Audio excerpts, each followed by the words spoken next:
Zadatak broj 43 je da se odredi dejstvo magnetnog polja na strujni okvir RAM.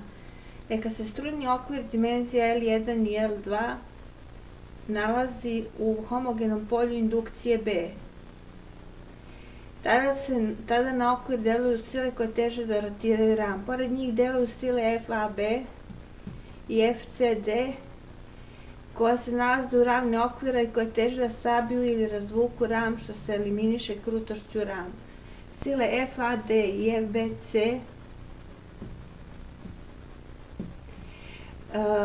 sačinjavaju spreg koji izaziva rotaciju RAM-a. Prema slikama 1 i 2 magnetni moment je FAD puta L1 sinus alfa,